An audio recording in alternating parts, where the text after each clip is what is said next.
Orang sering melihat influencer itu tanda petik nggak bagus atau negatif atau apapun lah ya.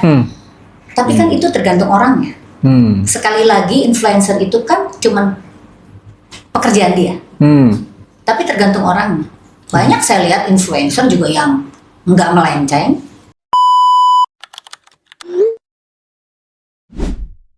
Hi guys, welcome to our very first podcast, Fine Talk. Di sini kita bakal ngobrol-ngobrol sama narasumber-narasumber yang inspiratif. Hopefully kita bisa belajar banyak dari pengalaman hidup mereka. Di episode ini kita bakal ngomong sama business owner dan mungkin di episode-episode berikutnya juga, di mana kita akan membahas banyak hal sebenarnya mengenai apa itu bisnis, mungkin struggle mereka atau hal yang kita bisa pelajari. Jadi sebenarnya mungkin bakal daging banget buat kalian yang mau mulai bisnis atau kalian yang mau lagi berjalan bisnis. Mungkin kita sebagai business owner akan mengalami hal yang sama gitu. Oke, kenalin gue Leonardus William Lingga selaku CEO-nya Fine Creative. Gue juga ditemenin sama Firman Ramdan. Benar? Betul. Halo. Ramdan. Ya, jadi dia skill setnya emang di kreatif brandingnya, di mana yang membuat Fine Creative ini juga. Jadi kita akan belajar banyak juga dari beliau di sini. Anjay, thank you so much loh Bapak Leo. Oke, dan kita juga sebenarnya nggak sendirian ya, karena di sini ada special guest, bener-bener special. Karena kenapa? Kenapa spesial? Karena guestnya ini sebenarnya nyokap gue sendiri guys. Please welcome Ibu Della. Bu Della, apa kabar? Hai dong. Gimana kesibukannya saat ini? Ya, seperti biasa. Di tengah-tengah kesibukan, kita masih menyempatkan diri untuk bersama-sama keluarga, apalagi ada cucu ya. Seru banget. Tetap aja bisnis jalan juga jalan. Mantap. Gitu. Oke, kita kenalan dulu mungkin ya guys. Siapa sih sebenarnya Ibu Della ini gitu? Oke, Bu Della boleh perkenalkan diri dulu nggak sih? Boleh. Nama saya Florensis Kadela. Saya berusia 62 tahun. Berulang tahun kemarin ya, 61 tahun. Saya punya putra-putri 3 orang. Salah satunya adalah putra bungsu saya, Leo. Lalu yang tertua adalah Sandra, juga ada di Fine Creative ya. Dan kemudian Dina juga ada di Fine Creative. Dan saya punya 1 orang cucu, Kimberly. Mantap. Bu Della, sibuk apa sekarang? Oke, saya mau ceritain dulu. Saya ini tipe orang yang tidak mau stay di satu bidang usaha. I see. Ya. Mengapa? Ketika kita melakukan satu bisnis, lalu kita melihat ke depan bahwa bisnis itu akan stop. Saya orang pertama yang mengatakan stop and move on. I see. Jadi, itu bentar, Bu Del, gimana sih bisa tahu kalau ini tuh kayaknya nggak works deh? Itu apa? Ada tandanya, ada Bu Del? tentunya. Oh. Karena tidak ada yang datang sekonyong-konyong. Kita dikasih tahu oleh pelaku bisnis. Apakah bisnis ini bisa jalan terus? Misalnya grafik kita naik terus, oh ini boleh jalan. Tapi ketika grafik itu stuck, kita jangan kasih lama-lama. 3-4 bulan stop, ganti. Gitu. Jadi kalau ditanya, udahlah bisnisnya apa? Banyak sekali. Semua bisnis sudah saya coba. Apa aja tuh? Coba Bu Del. Mulai dari developer, saya pernah jadi developer. Pernah membangun satu perumahan dan saya developernya. Pernah kerja di bengkel, naik-naik ke ring seher gitu, betulin bengkel. Ya. Lalu pernah di dunia kecantikan. Ya, saya bergelut di dunia skincare, namanya boleh disebutin? Boleh. Namanya DR Secret, dan saya di situ mencapai satu top level di situ karena itu adalah perusahaan multi level marketing. Saya pernah menjadi director di situ, ya. Lalu kemudian pernah beralih sebagai jualan apa aja, marketing gitu ya. Pernah jualan berlian, jualan tas, jualan baju, apa aja. Pernah punya kandang, punya peternak hewan, pernah. Ya, pernah. Saya pernah punya ternak hewan di Subang, ya. Yang pada saat itu kita tahu bahwa otonomi daerah tidak menjanjikan lagi, kita stop, pindah lagi haluannya. Lalu saya juga pernah dan sedang menjadi pedagang atau stock lot, ya. Jadi saya main di barang-barang sisa ekspor, ya. Lalu kemudian saya juga sedang ada di membangun 2 buah klinik gitu ya. Saya sebagai franchisernya ya. Lalu kita sudah serahkan kepada investor dan sekarang mereka udah jalan sendiri. Lalu sekarang ini yang sedang benar-benar saya geluti adalah saya berada di industri makanan atau suplemen kesehatan yang terkenal dari Amerika ya. Lalu kemudian saya juga sekarang ini menjadi agent properti untuk properti yang besar. Jadi bukan jualan rumah, tapi jualan building. I see. Misalnya rumah sakit, hotel, dan sebagainya. Pokoknya besar-besar. Yang angkanya ratusan M. Jadi bukan rumah, bukan rumahan gitu.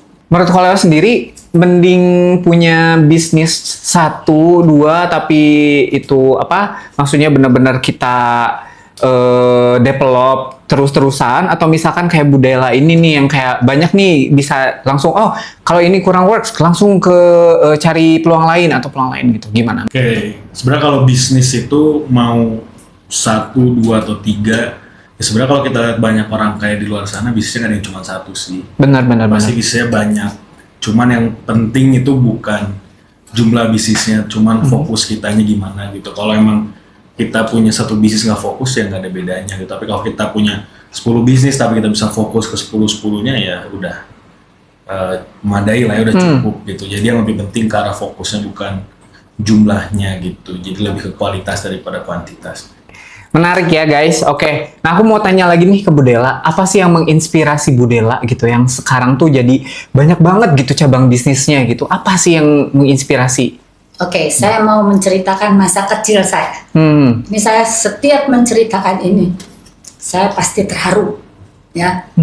Ayah saya itu seorang tentara dengan 9 orang anak dan sangat idealis.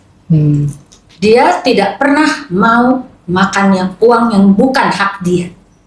Sehingga kami dibesarkan di satu rumah, tipe 21, 9 anak. Kalian bisa bayangkan. Itu yang membuat kami semua, 9 orang anak-anak papa dan mami kami, menjadi tough. Jadi hidup ini harus diperjuangkan. Gitu ya. Dulu, Della kecil itu selalu berpikir. Pada saat itu kami rebutan. Papi dengan uang terbatas, saya punya adik 4, harus sekolah. Tapi Della kecil cuma 1 di kepalanya. Saya harus sekolah. Karena kalau saya pinter, saya nggak akan dibohongin orang. Dengan berbagai macam cara, itu saya lakukan. Saya ngelesin, saya dagang, saya bantu di yayasan, dan segala macam. Sehingga saya bisa lulus sekolah. Dan ketika saya terjun ke dunia bisnis, saya sudah terbiasa, otot saya ini udah dari baja. Udah biasa. Dulu Della kecil bisa cari duit, masa yang gede nggak bisa. Dan buat saya satu hal, tidak ada yang impossible buat Tuhan. Semua itu possible. Jadi apapun yang saya lakukan, saya percaya. Ya, burung-burung di udara aja dijaga kok sama Tuhan. Masa kita enggak? Ya, sepanjang kita mau berikhtiar, kita mau berusaha. Ya nggak ada yang duduk manis celing gitu, nggak. Benar. Tapi kita berupaya. Jadi makanya saya tidak pernah takut menggeluti dunia bisnis apapun, as long as di situ ada orang yang ngerjain. Jadi kalau si A bisa, kenapa saya nggak bisa? Itu tadi saya ceritakan tadi, saya di dunia kecantikan, di dunia skincare, bengkel, properti, peternakan, itu kan beda-beda tuh jurusannya.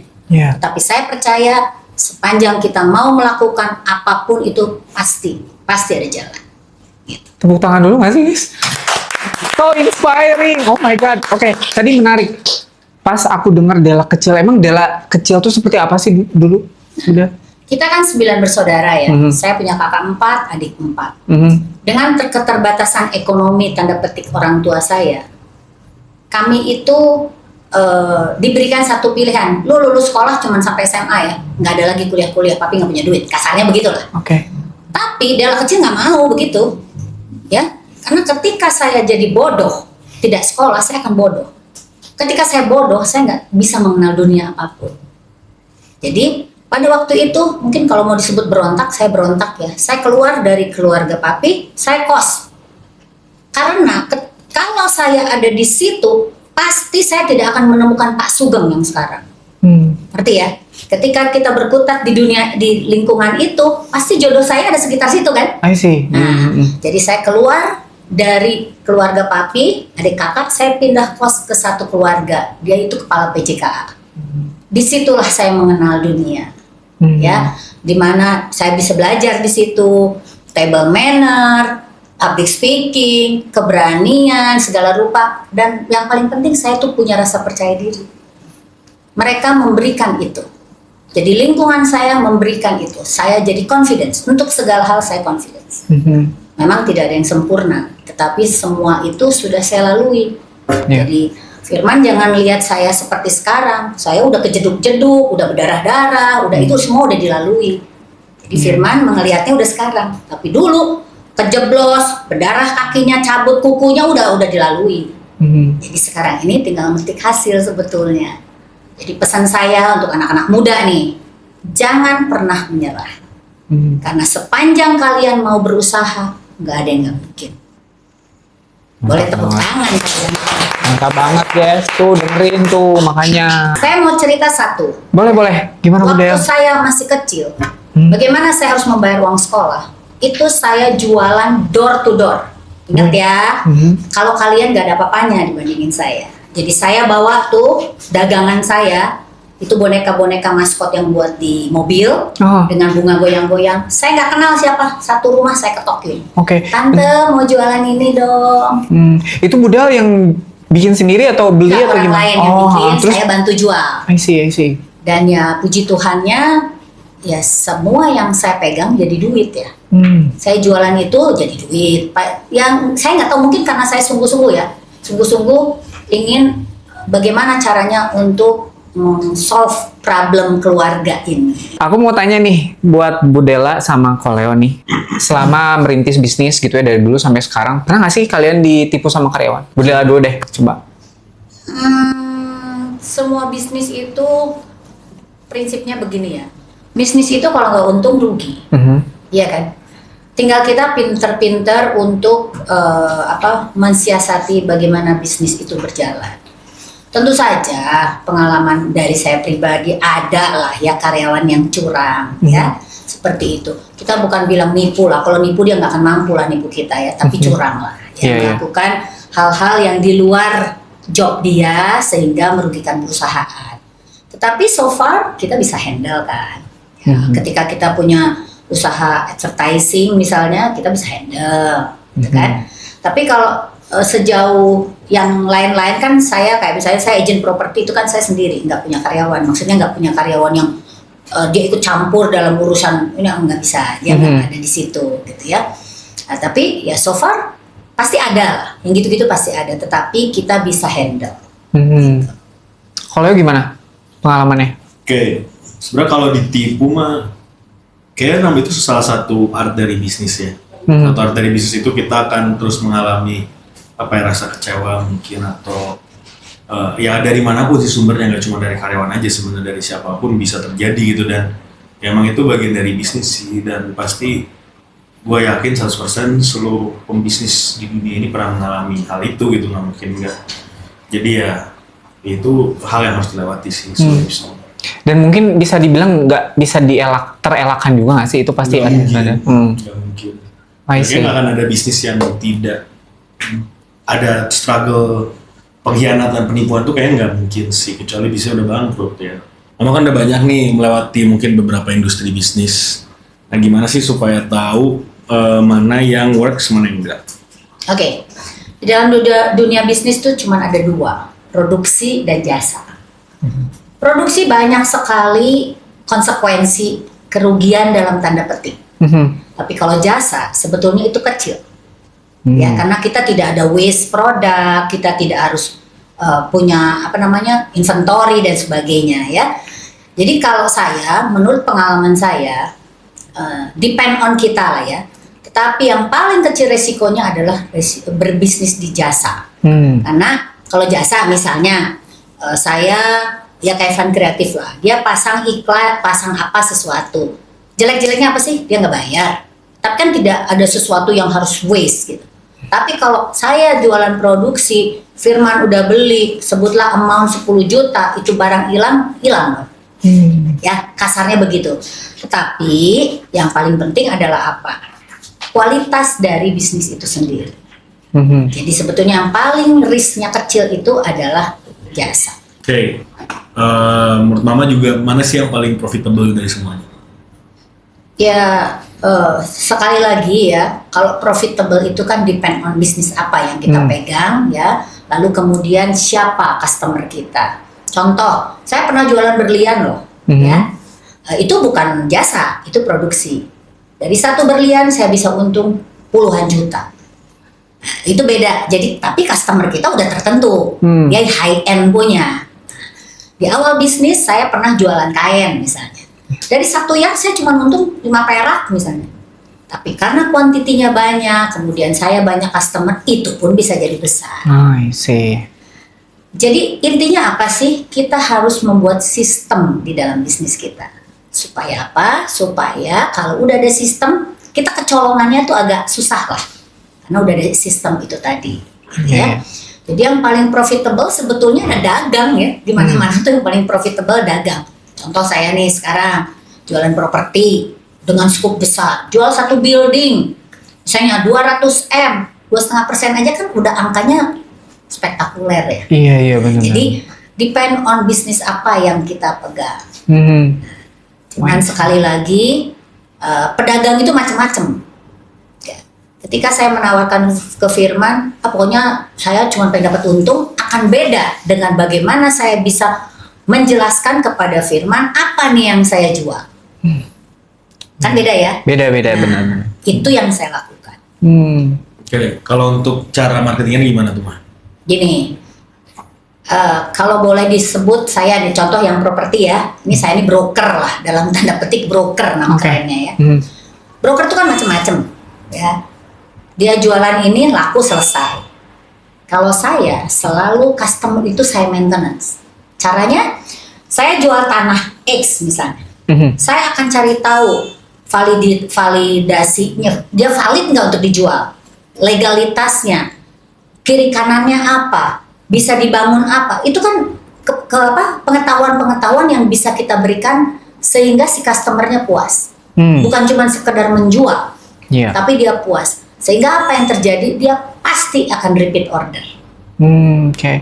Jadi yang paling penting adalah menjaga hubungan ya. Iya, nggak Budala boleh dengan empang. Oke, berarti benar-benar harus di-maintain tuh sama existing dan mantan-mantan klien kita yang dulu mungkin ya kayak gitu. Oke. Cukup ini ya kayak marketingnya mungkin kalau sekarang Itu mungkin lebih ke yang word of mouth marketing ya, dimana kalau emang kita maintain sesuatu yang baik, ya pasti penyebarannya akan cepat untuk ke pasar gitu. Oh ya ini brand ini bagus nih, brand ini jelek kan, itu semua dari word of mouth ya. Dan itu ya gimana kita maintain hubungan yang baik sih sama target pasar kita lah, mostly gitu. Emang itu betul. Biasanya Budal suka apa kayak ada sesi kayak misalkan ketemu bareng mereka atau misalkan dichatin sama Budela atau suka ngapain sih biasanya? Gini, dalam bisnis kayak saya properti itu saya nggak bisa kerja sendiri, ya. Saya punya teman-teman, misalnya dia punya customer, saya punya barang, atau saya punya barang, dia punya customer. Yang pasti kita nggak boleh greedy, kita nggak boleh serakah. Dalam konsep dan prinsip saya adalah kalau itu cake, saya dari sini satu slice nggak apa-apa, dari sana nanti satu slice, dari sana satu slice. Hasil akhirnya saya akan dapat satu cake. Oh, cake gitu ya, luar biasa teman-teman gitu.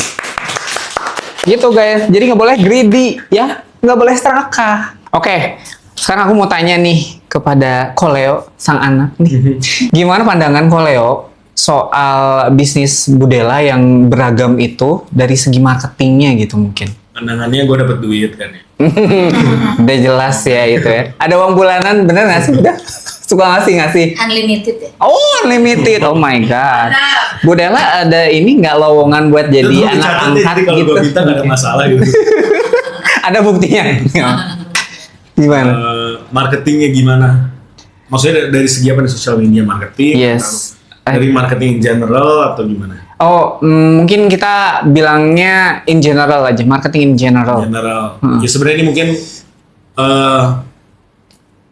banyak kelemahannya mungkin, tapi karena mungkin mama sendiri udah mengerti ya, anaknya bisa di industri digital marketing. Coba ya kelemahannya generasi yang lebih tua ya, mungkin let's say di atas milenial apa sih? Boomer. Boomer. Iya. Boomer dan kawan-kawannya itu mereka mostly masih sangat konvensional gitu. Makanya even tadi terlihat juga dari cara Ibu Della di sini membahas gitu ya, dimana ya word of mouth marketing, which is itu kan something yang konvensional, walaupun itu bisa di-create di dunia digital, cuman ini lebih ke relation building lah ya gitu. Nah itu which is gak perlu berhenti dilakukan, harus dilakukan. Cuman kita tuh udah masuk ke era digital di mana 80% dari 260 juta jiwa di Indonesia itu memakai social media marketing, dan banyak sekali generasi awal, generasi pertama dan generasi kedua itu berantem akhirnya gara-gara ibunya bapaknya pengennya tradisional, ini cara gua udah ngidupin bisnis puluhan tahun, tapi lu siapa baru masuk aja banyak nyap-nyap gitu ya. Terus yang terjadi, sedangkan anaknya mikir, oh ini udah beda dunia nih, kita harus go digital dan lain-lain. Akhirnya nggak disupport, dan itu banyak banget teman gue yang gue ajak ngomong, dan ya itu kendalanya gitu. Jadi mungkin yang perlu diperbaiki atau mungkin yang bisa improve lagi untuk mungkin bisnis-bisnisnya biar pakai jasa fan kreatif juga ya. Promosi selalu oke. Itu ya tetap kita harus ada eksistensi di dunia digital sih, karena believe it or not, the generation is shifting, target consumer kita udah mulai shifting. Maybe in 10-20 years, decision maker kita bagian alpha, ya atau enggak setelah bagian alpha, gamma, beta, apa sih? Entahlah itulah pokoknya selanjutnya gitu kan.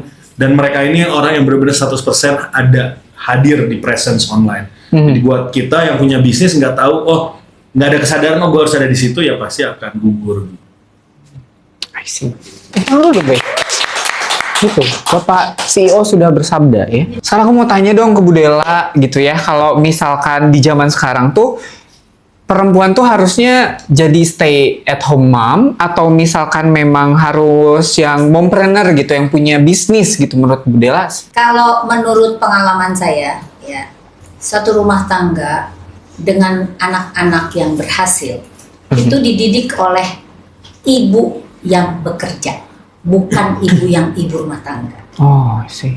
Mengapa? Sekarang saya baru tahu itu kenapa. Karena kalau dia pekerjaannya cuma sebagai ibu rumah tangga, dari A sampai Z dia urus tuh anak, sehingga anak itu tidak akan mandiri. Jadi itu dari pengalaman saya dengan beberapa teman. Saya melihat beberapa orang yang berhasil mendidik anak-anaknya adalah orang-orang yang memang ibunya itu bukan sekedar ibu rumah tangga. Karena ketika kita ada di dunia kerja, perempuan ada di dunia bisnis, dia akan banyak sekali mendapat pengetahuan yang bukan cuma sekedar ibu rumah tangga. Mantap. Oke, lanjut nih. Berarti kalau misalkan menurut Bu Della nih, yang cocok buat Koleo nih seperti apa nih perempuan yang mendampingi dia? Bisnis stop, halo. Nggak nyambung. Gak apa-apa, kan ini dari point of view ibu loh gitu. Gitu ya kan. Nanti supaya kalau menurut Bu Della nih yang cocok. Siapa tahu yang mau.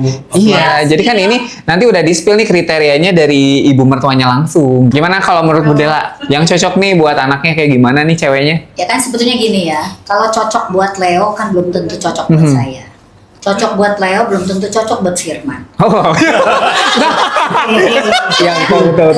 Ya. Saya juga menjudge. Oh, ini nggak cocok gitu kan? Iya, pasti buat itu nggak cocok yang gue pilih lah. Diam ya.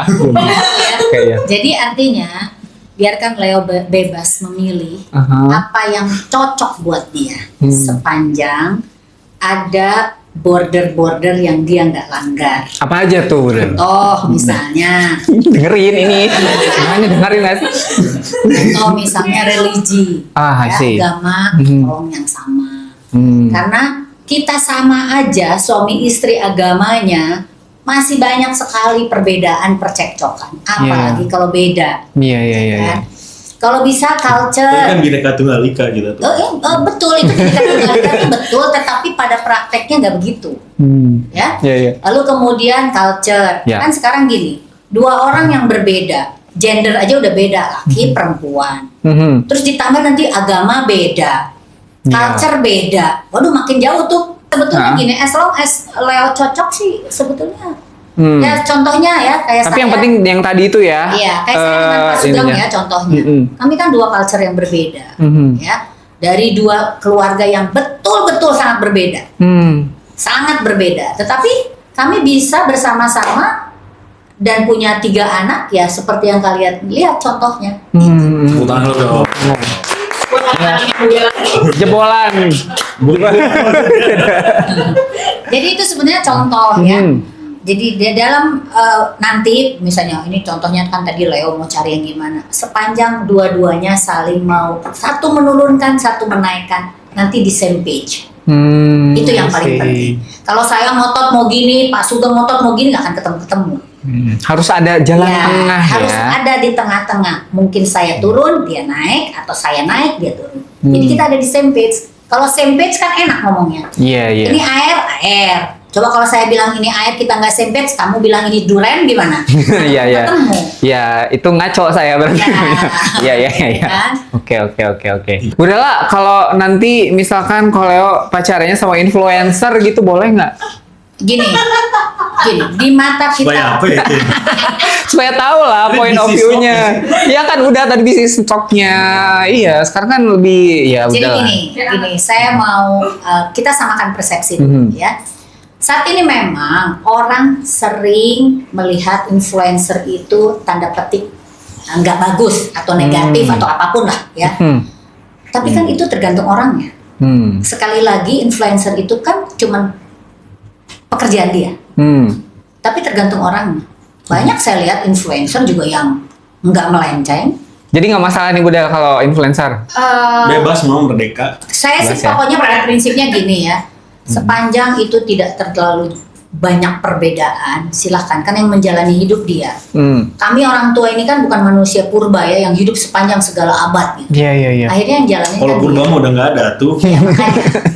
Jadi sepanjang segala abad, kita kan cuma mau mengantarkan kepada satu titik di mana kita yakin sebagai orang tua, oh ya kamu udah boleh ngentas.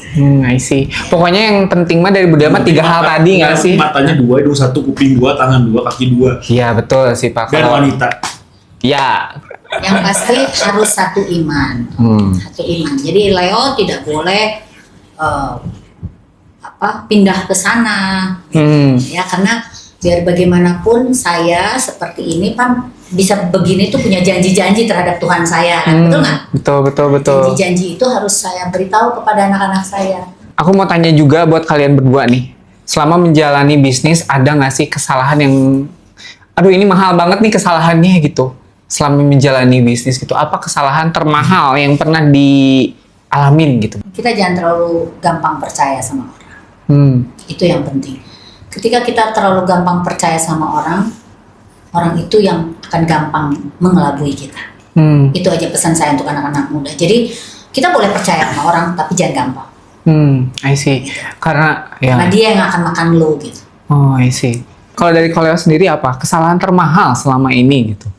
Kesalahan jujur karena belum terlalu lama di dunia bisnis ya, masih berarti jalan ke-7 ya atau ke-8 ya, mungkin suhunya kan di sebelah saya nih. Betul. Dan sebenarnya semua kesalahan berharga sih buat di mata gue, karena menurut gue mau besar atau kecil nggak ada yang paling juga sih, karena besar atau kecil semua kesalahan itu adalah ruang untuk kita terus bisa belajar dan develop menjadi sesuatu yang lebih baik lagi gitu.